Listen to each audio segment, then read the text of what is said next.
महान सिंह की समाध कभी गुजरांवाला के शेरांवाला बाग में मौजूद थी, लेकिन फिर इसको अलहदा कर दिया गया। अभी इसके गिर्द बाउंड्री वॉल है। इस समाध को शेरांवाला बाग से अच्छी तरह देखा जा सकता है। आज की इस वीडियो में हम आपको महान सिंह की समाध की हालत दिखाएंगे। महान सिंह महाराजा रंजीत सिंह का वालिद था और ये चरट सिंह का बेटा था।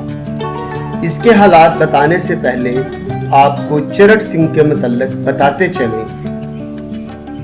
चरट सिंह ने शक्कर चाकिया मिसल की बुनियाद रखी। पंजाब में सिखों की कमोबेश 12 मिसलें रही हैं और यही शक्कर चाकिया मिसल उन तमाम मिसलों को मगलूब करती और अपनी फेडरेशन में लाती हुई पूरे पंजाब पे काबज हो गई।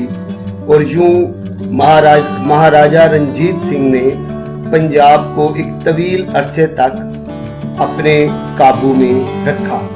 चरट सिंह सिंहपुरिया मिसल के लिए काम करता था।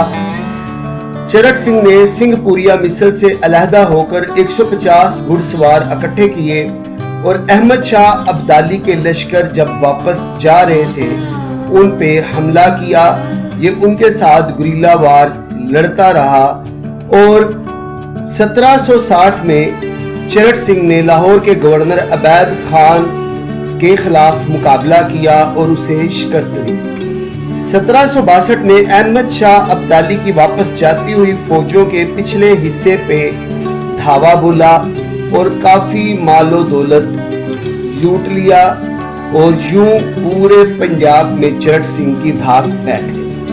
अब चरट सिंह का टाइम बहुत थोड़ा था। ये 1733 में पैदा हुआ और 1770 में वफात पा गया। चरट सिंह जो 1733 में पैदा हुआ था, 1770 में अपनी जंग की तैयारियां कर रहा था और वो अपनी तैयार करवाई हुई बंदूक की टेस्टिंग कर रहा था कि उसका मैच लॉक फट गया और इससे उसकी जान चली गई। अब हम आते हैं उसके औलाद की तरफ। उसके 2 बेटे थे।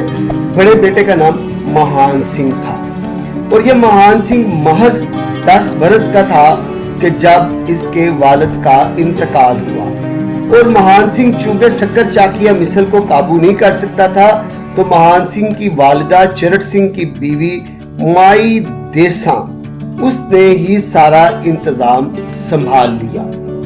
माई देसा बड़ी जहांदीदा औरत थी। उसने अपनी मिसल को मजबूत बनाने के लिए और दुश्मनियां खत्म करने के लिए अपनी बेटी की शादी भंगी मसल के सरदार जय सिंह के लड़के साहब सिंह से कर दी और यूं दुश्मनी खत्म कर दी। इसके बाद उसने महान सिंह की शादी रियासत जुनैद के सरदार की बेटी से कर दी ताकि शक्कर चकिया मिसल मजबूत हो सके।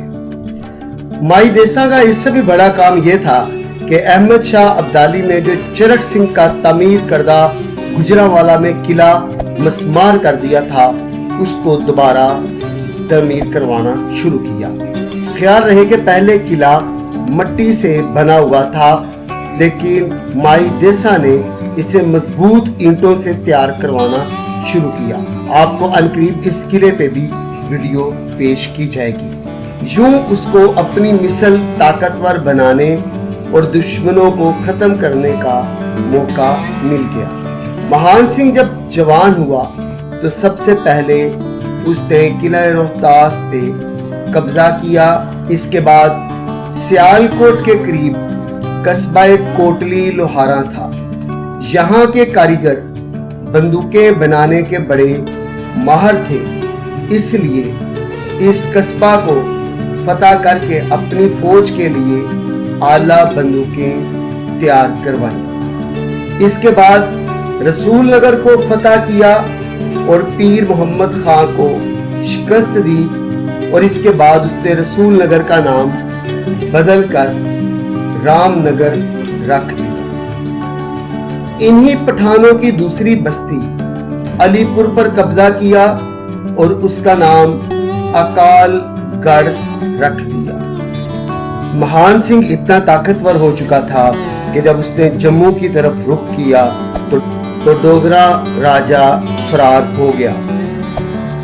واپسی پر اسے اپنے بیٹے کی پیدائش کی خوشخبری ملی۔ اس نے فوراً اپنے بیٹے کا نام بدھ سنگھ رکھ دیا، یعنی عقل مند، لیکن بعد میں اپنی فتوحات کی یاد میں نام تبدیل کر کے بدھ سنگھ کی بجائے رنجیت سنگھ رکھ دیا گیا۔ مہان سنگھ کا انتقال 1792 میں ہوا۔ اس وقت اس کی عمر محض 27 برس تھی۔ انگریز مورخوں کے مطابق اگر مہان سنگھ صرف 10 برس اور رہ جاتا تو وہ پورے پنجاب کو اپنے زیر نگین کر لیتا۔ یہی وجہ ہے کہ رنجیت سنگھ کی کامیابیوں کا سہرا بلا شبہ مہان سنگھ کو جاتا ہے۔ اگر مہان سنگھ نہ ہوتا تو رنجیت سنگھ بھی پنجاب کا مہاراجہ بننے میں کبھی کامیاب نہ ہوتا۔ تصویر میں دیکھا جا سکتا ہے کہ اس تاریخی عمارت کے اوپر لوگوں نے دیوار تعمیر کر رکھی ہے جو کہ سراسر زیادتی ہے۔ گجرانوالہ کے با اثر افراد ایک طویل عرصے تک اس سماعت کو گودام کے طور پر استعمال کرتے رہے۔ اس سماعت کے اندر آنے جانے والے لوگوں نے بتایا کہ اس کی دیواروں میں شگاف پڑ چکے ہیں۔ یہی وجہ ہے کہ حکومت پاکستان نے اسے اپنی تحویل میں لے لیا ہے اور ابھی یہ مکمل طور پر بند ہے۔ تاہم امید ہے کہ جلد ہی اس بلڈنگ کو ریسٹور کر لیا جائے گا۔ اگر آپ کو یہ ڈاکومنٹری پسند آئی ہے تو ہمارے چینل کو سبسکرائب کر لیجئے تاکہ آپ کو اس طرح کی معلوماتی ویڈیوز ملتی رہیں۔ اپنا اور اپنے پیاروں کا خیال رکھیے گا۔ اللہ حافظ۔